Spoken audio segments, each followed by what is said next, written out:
Hi everyone, my name is Ingrid Honkala and today I want to discuss with you a very important matter related with suffering and the victimhood mentality. People usually ask me how we know when we are trapped in a victim mentality.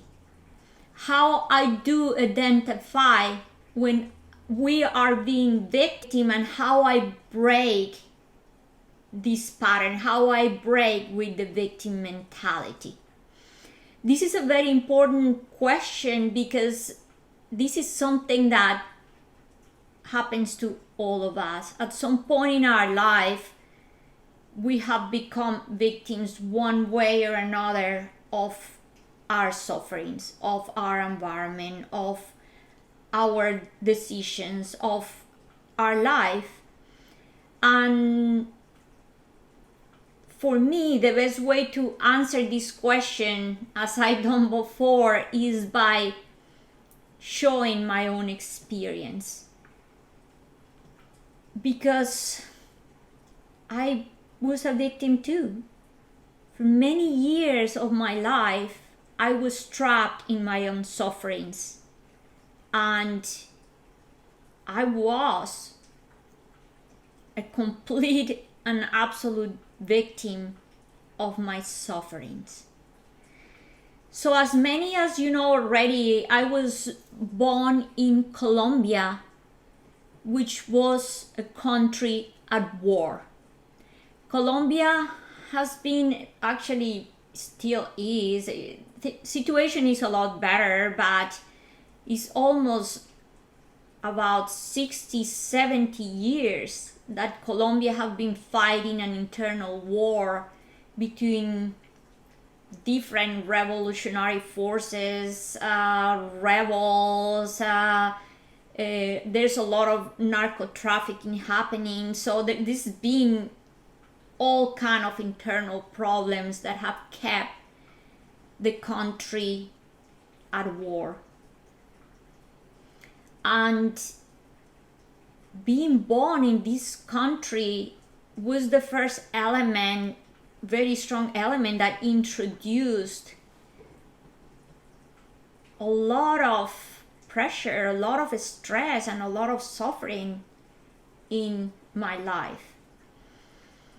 I cannot even subtract a day where I wouldn't get up in the morning and go to bed at night listening about murders, listening about death. So this was my daily life. It was always, the news were always on, and I was always listening about all the atrocities that were committed against my fellow Colombians. So this was something already. Starting from there was already tension in my life. This was added that I was born in a culture where at the time women were just starting to have a voice. It was a very strong male dominated society. So being a girl at the time was actually a hard thing, because you were subject to the demands and to men, what they would decide and what they would say. And we were raised like that too. I was raised in a mentality that you had to please the male. So that was another stress factor in my life. Another stress factor in my life was the fact that my parents were forced to marry. So I was born in a marriage, in a family where there was already a lot of discomfort. There was already a lot of suffering. My dad wasn't really happy in that marriage. My mom did what she could, and there was a lot of suffering there already. And throughout the time my mom was pregnant with me, my dad left for a while, and she was absolutely depressed. She smoked. She didn't know at the time that smoking and drinking coffee was bad for the baby. So she did this throughout the whole pregnancy. She cried a lot. So I was born very underweight, very sick baby. And now I know, for all the reading I have done, that children of depressed parents are at an increased risk of developing depression themselves, a combination of both genetic and environmental factors. These children also display alterations in the amygdala, a brain structure important for the regulation of emotion and stress. So starting from all there, I was already growing up with a lot of issues, with a lot of suffering. So I was born as a very sick child. I carried with me a lot of my body was very fragile. I had respiratory problems. I grew up always feeling ill, always being unwell.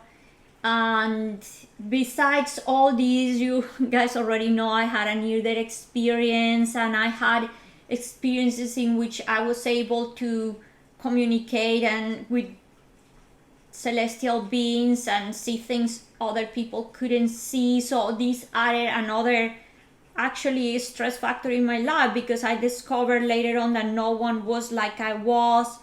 So I was bullied at school. Things were really hard. I mean, it was one thing followed the other and one thing followed the other. So of course, by the time I was already in my teenage years and my young adulthood years, I was a person that had already experienced a lot of sadness, a lot of depression, a loneliness, stress, surrounded by environment with violence. During my young adult years and my teenage years, it was very dangerous even to walk in the streets of the cities. Many of you heard news about Colombia. You know about Colombia. Bombs were exploding all over the cities. You never knew when something could strike you at any time, when somebody in your family could be dead, a friend, yourself. So there was, I would say, not a moment growing up where I was ever free from stress, one way or another. And adding to all this, in my late 20s, when I was looking for a job, I had already different jobs in my career as a marine scientist. But this was a time in my life where after being in Europe for a couple of years, I went back to Colombia, and I was looking for a job. And in Colombia, if you think about, most of the budget is always being dedicated to war. So as a scientist, it's really hard to find jobs.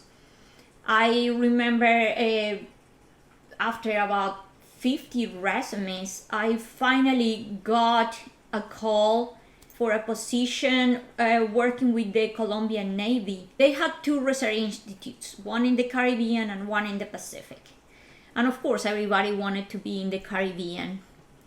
But I did not have that luck, and I was offered a position in the research institute that was located in the Pacific coast. And the problem was that this research institute was located in the middle of a war zone.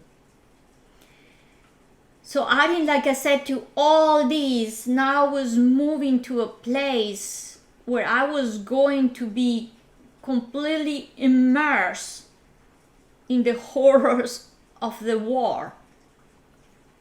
Because at the end, living in a big city like Bogota, there was a lot going on, there was a lot of crime, but nothing compared with moving into an area where the war was being experienced right there first hand.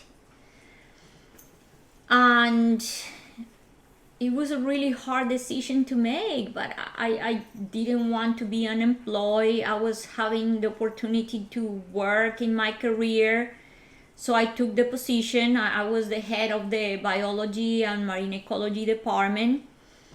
I moved to this place, and for the 3 years I was there, I experienced the extreme situation of being in a war.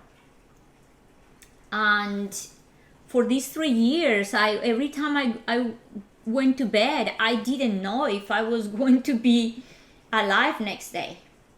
We have to learn to shoot, we have to learn to prepare ourselves. We were doing drills and all kind of things just to be prepared for whatever thing that could happen to us. And it was hard because I was not trained as a soldier. I was just a scientist trying to do my work. And things went really hard because even just because I was working with the government, with the Navy, and we were military targets. This was a place where I saw that the value of life was nothing, and where killings were happening every single day, and it was not just 1-2 people, it was by the dozens. It was like, only if it was a big mass murder, it will hit the news. Other than that, it was so much that it was not even covered by the news anymore. And I was being exposed to all this. During this time, living in a war zone is when I met my husband. He was a US Navy Special Forces, and he came down to Colombia to train Special Forces people. We met in this place, and it was incredible because he said to me later on, he said, "This is the least place in the world where I thought I would meet my wife." So who knows? But when he was about to leave, we were there, and we had the chance to spend about 2 months together. And is when he said, "You have to leave this place, you have to leave this place, this is really, really dangerous." And I remember when I moved here, everybody said to me, nobody lasts more than 3 years in that area. Nobody that comes from outside is able to survive more than 3 years in this place. And I didn't know why. I mean, I always consider myself as a tough person. But once you live in a place like that, where there was not just war, but there was a lot of poverty. I never knew poverty to this extent until I moved here. Seeing all this and experiencing all this, I realized that when you are under so much stress,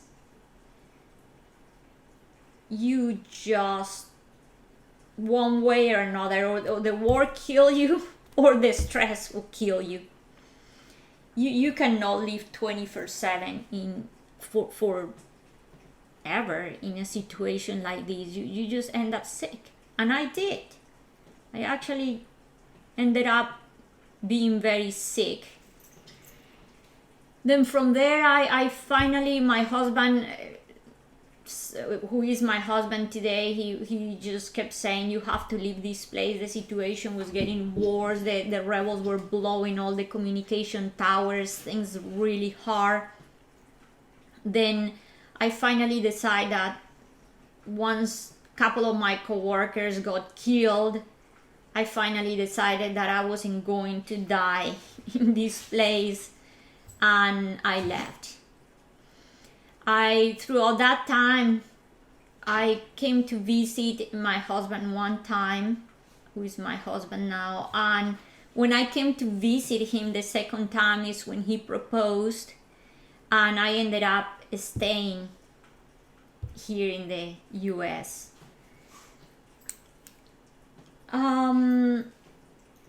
But my sufferings didn't end there, because once in the US, everything seemed okay, like things were going to go to the happy road. But we decided to get married, and during those days somebody got injured from his unit, and he had to be sent away for 9 months to replace the person that had been injured. So now I was in the USA alone, no family, no friends, and not knowing that I didn't know how much the war had affected me, and that I had carried with me all the ghosts, all the demons of the war. So once alone, I fell into very deep depression. And I went to the doctor. I told the doctor what was happening. This was the first time in my life that I ever asked for this kind of help. And the doctor sent me to a psychiatrist, and then I was diagnosed with PTSD, of course, after all that had happened. And I started to take some medication, then seeing a psychologist, and just started to move on in life. Then I got my work permit. Throughout that time, I got a job working in my field as a marine scientist, and not long after, I was able to enroll in college to do my master's PhD program. So life just continued, and I was still dealing with all these internal battles. My husband will come and go, and I will really not see him that much. It was pretty hard. And throughout that time, after 4 years of being in here in the US, I got pregnant, my little David, and the pregnancy was terribly hard. It was a life-threatening pregnancy. Things went really difficult, but thankfully David was born healthy, and my husband kept traveling. And now is when I realized that I was being pretty much a single mom, raising my son alone, because my husband was gone. At this point of my life, I was already working for NASA. I was doing my PhD, and I was raising up my little baby boy. And besides all these, taking care of all the house affairs and anything else.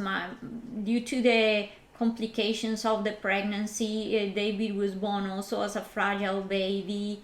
So I had to keep bringing him to doctors. So it was really, really hard. I mean, already reaching a point where it was like, what is going on? Why I have had this life? Such a hard life. And it was during one of the times that my husband left for another 7 months or something like that. I was left with Dave. He was already around 3 years old. And I just had it. I was exhausted. I felt that the heaviness of my life, the heaviness of the world was all on me. I felt that I had it. I had it with life. And honestly, the only thing keeping me alive, I would say my umbilical cord to life was David.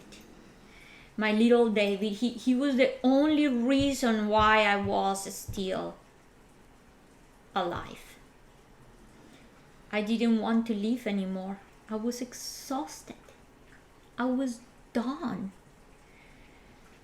And I just one night went to bed, and I remember feeling that how I can even get up from this bed. I was lying down and my little one was sleeping next to me, just absolutely precious boy. I looked at him and I actually never showed to him or acted with him in a way that I could show him that I was sad. And in front of him I was always trying to be a happy, joyful mom for him. But within myself I was dying. Then that night I lied next to him, I held his little hand, and when for a brief second I had the most scary thought I could have ever had. I was so deeply depressed that I thought, I cannot leave my little one. If I live this life, I could never ever leave my little one. Then it was that little thought that says, what if he comes with you? When I had that little span, that second of thought, I was like terrorized. Like, this is never going to happen. I need serious help. And at this point in my life, I had not been praying or meditating for a while because I was so trapped in my suffering that I just couldn't even do that. For me, it was like I didn't feel deserving. I have made many mistakes in my life too, and I didn't feel that I was even deserving of God. Then I was not asking for anything. And that night, I prayed so hard. I asked God, the angels, the beings of light, the universe, all the forces to please help me. I needed help. Finally, due to exhaustion, I fell asleep, and when I woke up in the morning, the first thought in my head was look for a psychologist. Then I went to work. I went on the website, looked for psychologists in my area, and I found one. He had really good reviews. I grabbed a pen, I wrote his name, and when I went later to eat lunch at the cafeteria, I met a coworker, and she actually was a friend. She was a very, very busy woman, so she barely ever had time to to talk much or anything. It was always like hi and bye. But this time, she stayed there. I guess she saw me. She saw my anguish, and she stayed there and started to talk with me. And we talked for hours. And I mentioned to her some of the stuff that was happening, and she said that her daughter was seeing a psychologist that was a really good psychologist, and at the moment she gave me the name, I remember, and I actually had put that paper in my pocket with the name of the doctor written on it, the one I have found online, and I pulled that name on, and it was the exact same name that my friend was giving to me. So to me that was a sign. To me that was the sign that the universe, God, had listened to my prayers. So I called this guy. I went to see this guy, and he happened to be the person I was looking for. And throughout the time, I went to meet him and talk to him. Part of the therapy that he recommended was that I write. And up to that moment, I never written anything about me. I've written a lot about some other subjects, science, whatever, but never anything about me. And I just found it kind of awkward. But he says, no, look, writing is an incredible tool. It's very cathartic. You have to, when you use it, you really get things out of yourself. And he says, what about you make a list of everything you consider to be your sufferings? Make a list of your sufferings and bring it to me next time you come. So I did that. I went home, and for a few days I wrote all these sufferings. And like 2 weeks later, I went to see him again. I brought my list. We read all these lists that went forever. And then he looked at me and he said, in my 35, I think he said, years of practice, I have never met anyone that has suffered this much and is mentally stable. I just, what? I couldn't, I was static about these words. I'm like, what do you mean? I never thought I was the one that had suffered the most or anything like that. And I looked at him. I felt this anguish in my heart, and I looked at him and I said, why me? Why all this happened to me? And he looked at me, and this was the most, this was the words, these were the words that changed everything.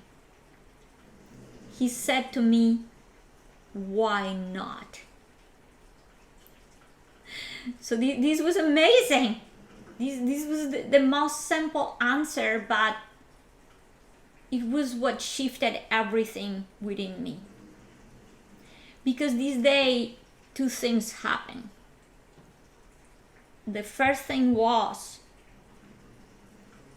that I started to see value in everything that has happened in my life, because he started to also say, look, because of this, you've done this, because of this, you've done that, thanks to this, now you're here, thanks to these other things, you have learned this. So it was incredible. He opened this door for me to start seeing value in my experiences, to see value in these sufferings, to see value in all the things that have happened in my life.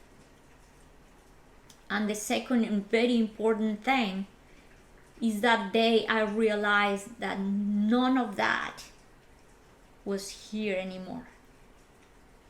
The person in front of the doctor that day was Ingrid. with this person, with this present, which was I'm sitting in this chair talking to the doctor. All the rest was in my mind. All the rest was written in that piece of paper. None of that was here now at this moment. So that day opened my eyes to these two very important realizations. After that, I was, wow, I was just in awe. Then I went home and just thought about it. It's amazing how something like this I had a shift in perception. Now, like I said to you, I started to see value in all the things that had happened in my life. But of course, after being trapped in suffering for so long, my mind, my state of being wasn't going to give up that easy. So after a few days of feeling so good, so renewed, so well, I remember I went into the closet and now I wanted to declutter things. My energy changed. I shifted. I love that sentence that says a miracle is a shift in perception. This was a miracle. Any shift in perception is a miracle because it brings you to completely see things in a different way. It opens your eyes to a different reality. It's like you have these lenses that were red, and now you remove these lenses and now nothing was red. Nothing is as you saw it all these years. Life to me was different. But as I said before, we become attached to our suffering. We cannot just let go all these that easy. We already have created a whole structure around this suffering, and our mind and our ego self knows who we are and what we are attached to, and is not going to let go that easy. And I remember going into the closet and I started to declutter the closet and find all these dresses and all these clothing, and suddenly, just like that, in just a snap, I started to go back to my old self and look at the clothes and things. Oh, since I'm married and my husband is gone, I never was able to wear all these dresses, all these clothes. This is so sad. And I caught myself at that moment falling into the same thing and put a stop right there to it. I just realized, oh man, I'm going back to think the same way. And I remember being in this closet, and in this house there was a window with blinds in the closet, and I was in the closet having all these thoughts, and when suddenly I looked at the window and the blinds were closed, and I saw light, a little light coming through the blinds, and I went and opened the blinds, and all this light came into the room, and I completely opened the whole thing and realized there's a whole world out there. There's a whole world out there, and I have been trapped in the chapter of my life, in the chapter of Ingrid. I was depressed because all I could see was the small chapter of my sufferings.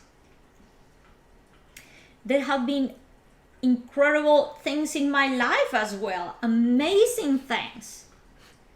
There has been a lot of joy too, a lot of happiness, a lot of amazing things and gifts. But at this point in my life, I couldn't see beyond my pain. This was when I realized, this was the day I realized that I was and had been a victim for a long time, pretty much all my life.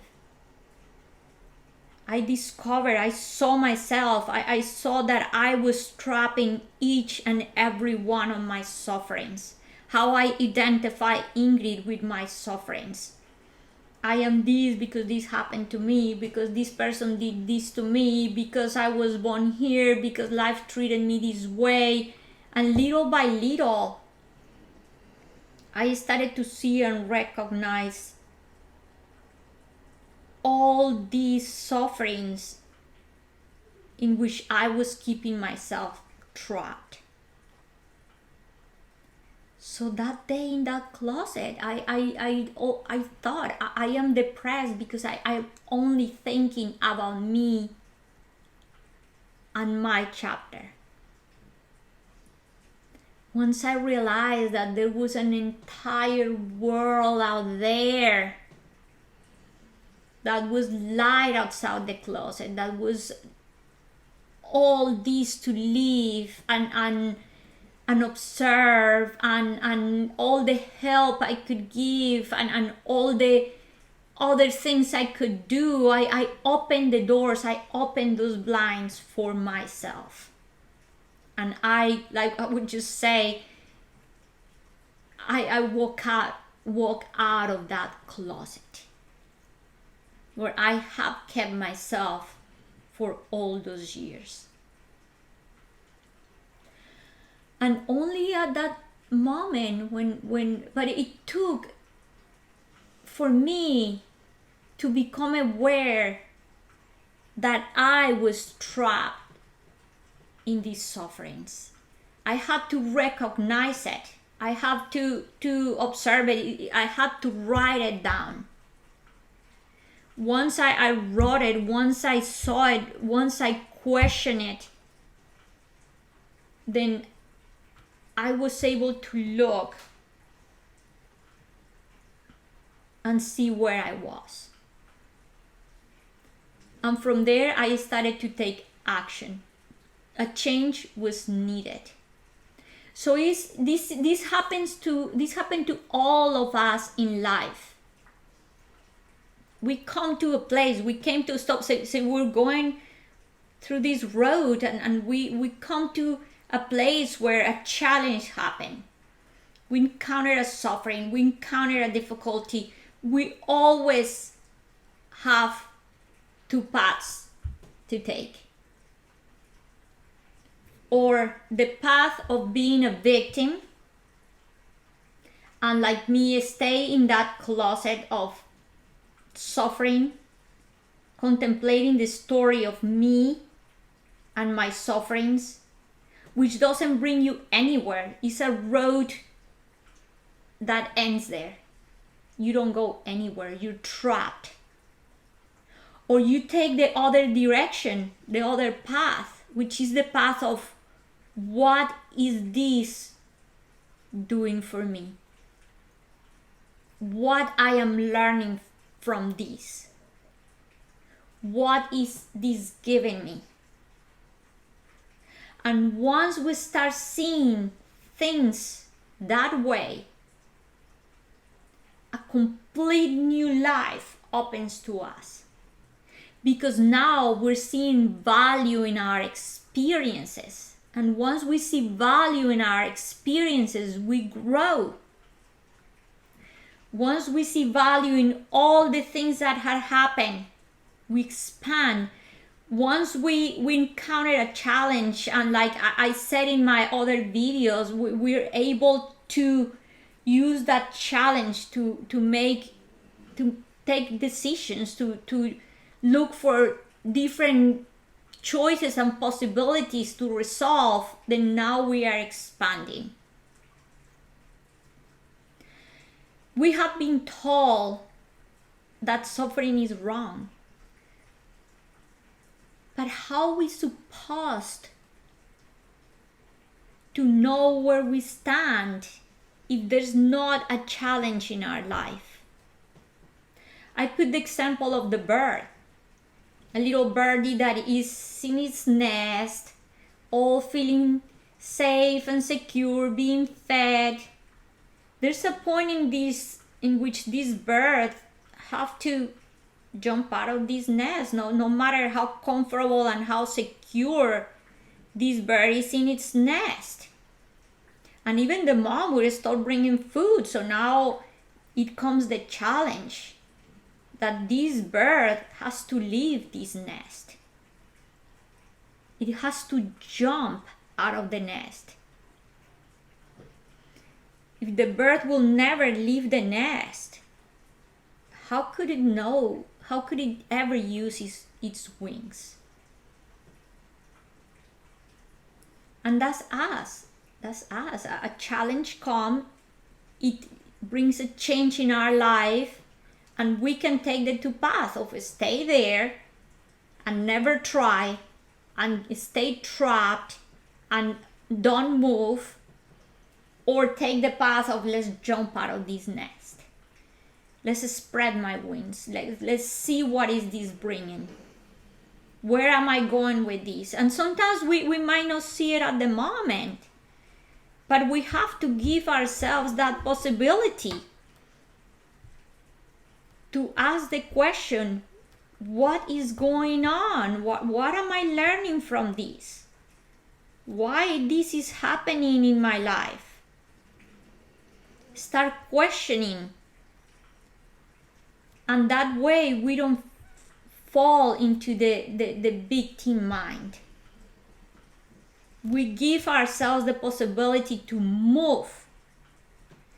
I also put the example, it could be possible that when we are little, our parents have made all the choices for us, and that brings us to a state of anger. And yeah, maybe when we were little, it was harder for us because our parents control our lives in many ways, and I couldn't say I want this or I want that, or this is the way I want to see the world. Is mostly imposed on us. Then yeah, it creates a wound. It creates anger in us. But there's a point in our lives when we don't have the parents there anymore, but we keep the parents in our mind. We bring the same pattern with us. We do not change. We don't give ourselves the possibility to move out of the nest. We keep ourselves in the same. But if you stop and look where you are today, okay, I'm not with my parents. I'm keeping them here. But now I am free. I can make my choices.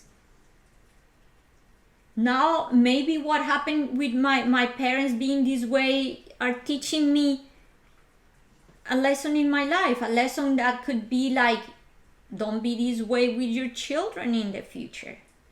Or learn to give yourself more freedom. Learn to give yourself more self-love. Learn to observe and know where you are. So there's always many things we can learn from our experiences that helped us evolve, that helps us grow. I put the example of this is like an amusement park. It's like I would just say now, when you were little, maybe your parents choose your rights, but now if you feel and you go to an amusement park, you choose what to do. Now you have that freedom. So do it. I also put the example of the person that probably fell in love and things went really wrong and now is heartbroken. And I have heard this from people that they just say to me, I would never love anybody else, never again. And I just look at this person and I said, how you're giving this person all the power over you, to the point that you say that you will never love anybody.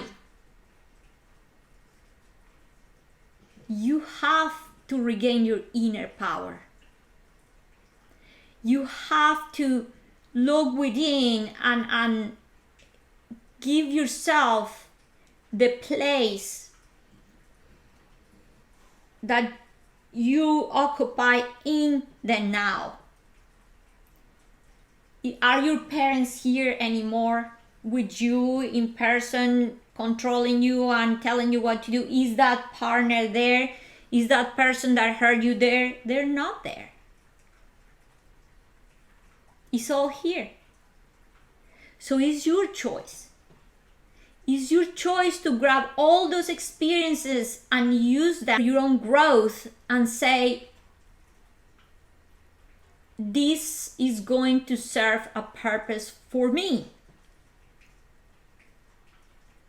This is teaching me this. This is teaching me that. I can use all these for me and to give to others. And sometimes it's teaching us how not to be with others, how not to be with our family, how if this was done to me and I didn't like it, I don't want to do it to the ones I love. Instead of following the same pattern, I'm angry, then I attack others. No, I didn't like this, I don't do it anymore. So it's in our hands to change all these patterns, to look into our life and make new decisions. Another beautiful example is like I said before, people say suffering shouldn't happen, bad things shouldn't happen. How you supposed to grow if nothing around makes you or produce a change? So I put the example of like a hurricane, big storm, come to an area, and the biggest storm comes and destroys everything. And of course, it's devastating. Now your whole world that you know has collapsed. But every time a storm comes, something gets revealed. And not long ago, I was watching a really interesting video how after some big hurricanes or some big storms or tsunamis, the ocean will bring out like a shipwreck, like something that was hidden deep in the ocean. Sometimes only after these big storms is when we discover what is hidden within us that we didn't even know that was there and was harming us. It's very deep wounds that sometimes life is bringing us to see. Life is bringing us to see because it's the only way to heal. It's a wound that is never been taken care of, so it cannot heal. But also with these storms, with these big changes in our life, also the possibilities of the biggest storm uncovering a treasure can happen. So by making these new choices, by taking this new path, by moving to this new place, now we discover a complete new treasure we didn't know was there, was maybe hidden within us. Things that we didn't know we had. Skills we didn't even know were within us. So let's start seeing challenges as possibilities for new discoveries, as possibilities to see how powerful we are, how powerful we are to make new choices, to use the creativity from the universe to ask for help,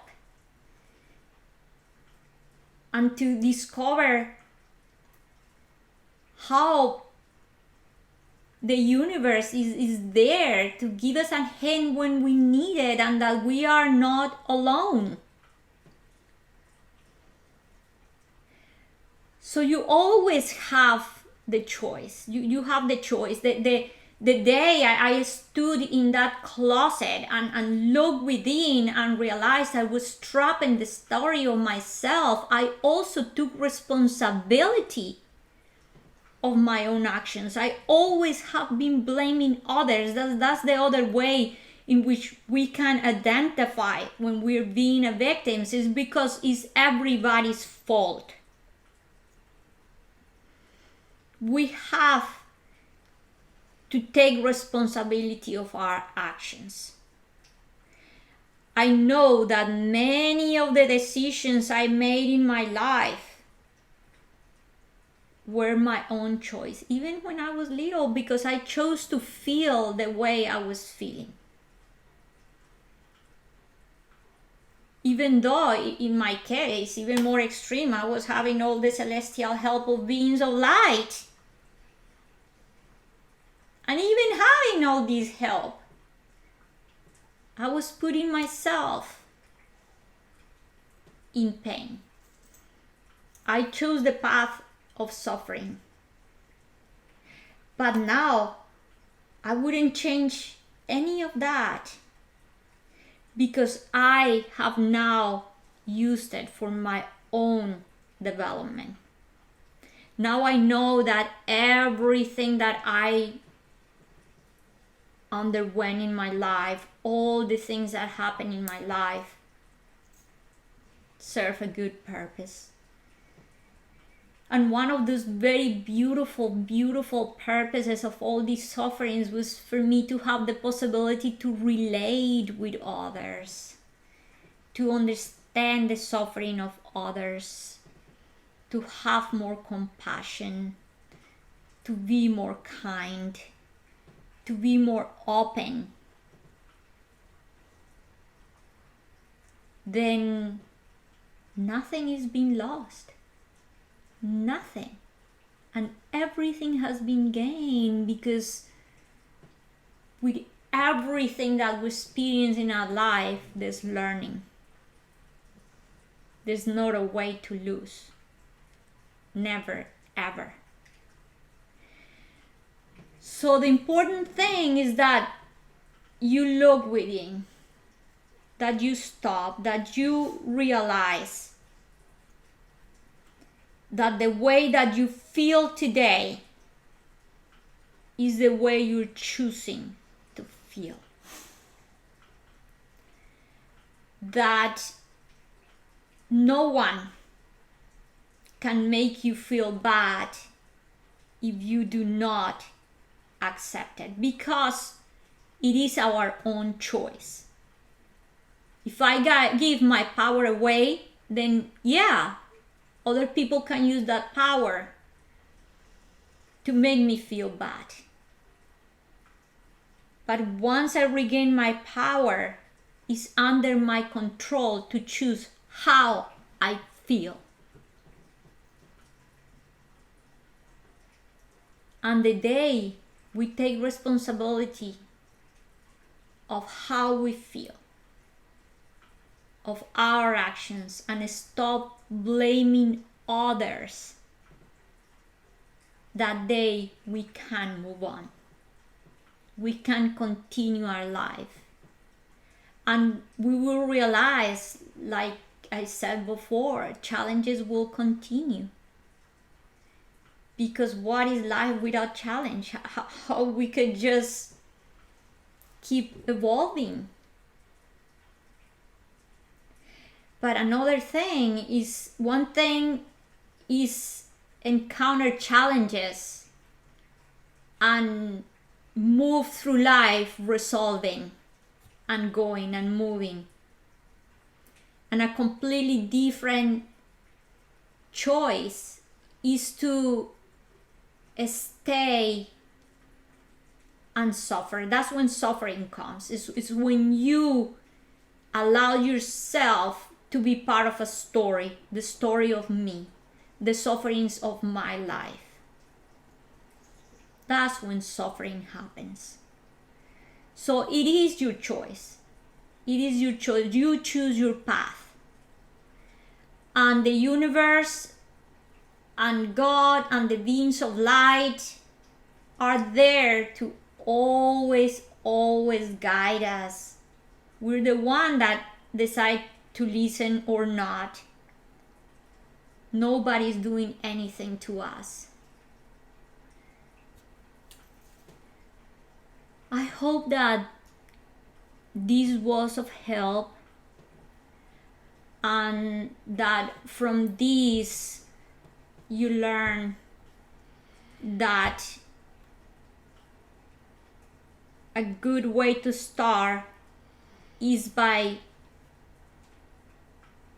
writing. Grab a piece of paper, write what you feel. Write what you feel. The mind is too fast to want to accept or to want to let go or want to change. So it is important to write, because as you write, you invite awareness into your life. Write what you're thinking, write what is happening, and start bringing awareness to this. Thinking what is happening. Oh, my dad or my mom used to do this to me. Yeah, you're saying it right. Used to. It's not happening right now. Now you have the power to change it. And if you need to forgive, then open yourself to forgiveness.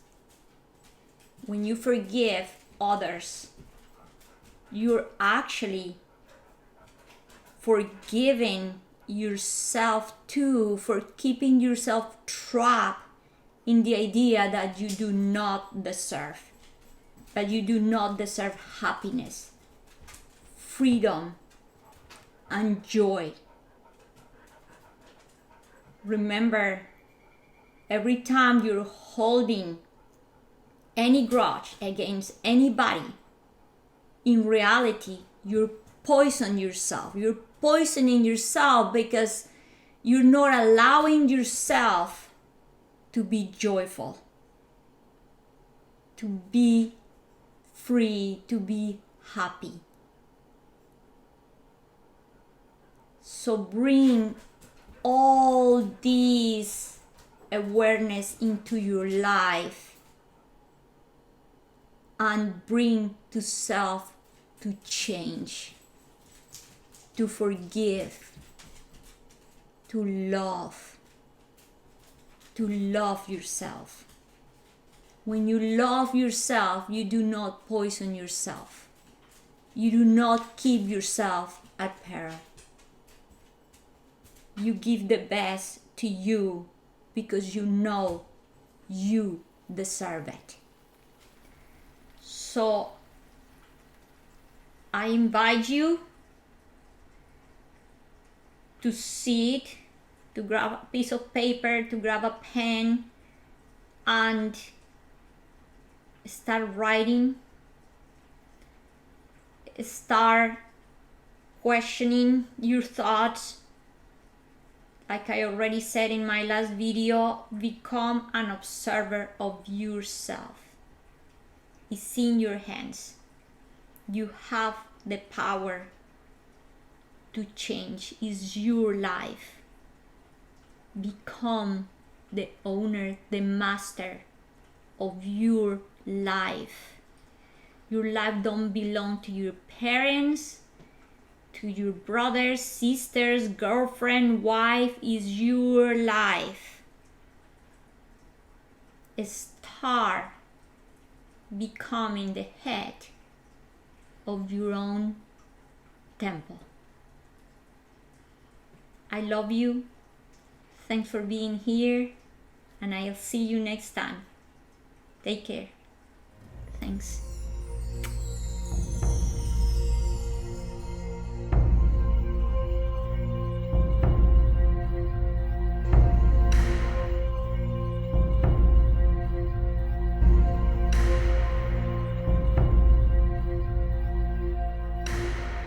So many sufferings had happened in my life that the list went on and on and on.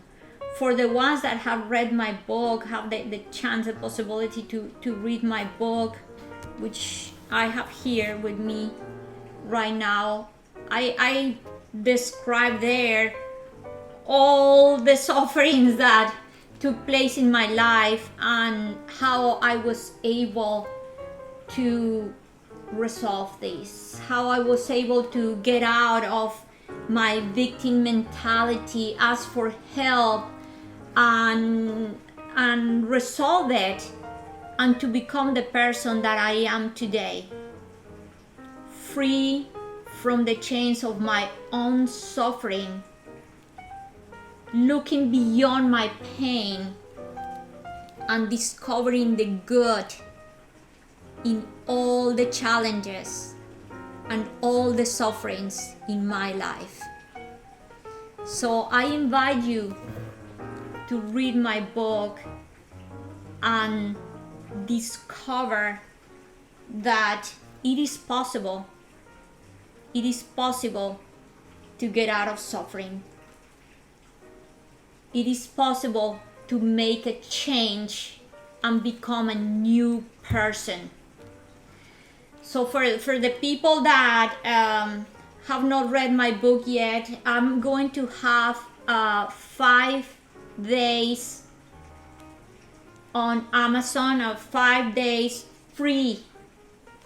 You can get my ebook for free for the next 5 days.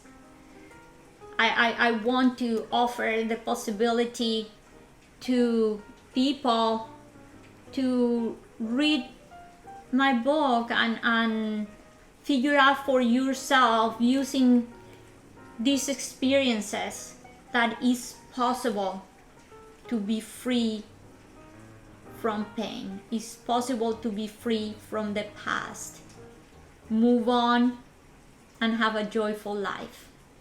If anyone needs help transcending a victim mindset, visit my website and book a session with me. I would love to connect with you and share the wisdom I have learned along the way. Change is possible. It is in your own hands to make that decision.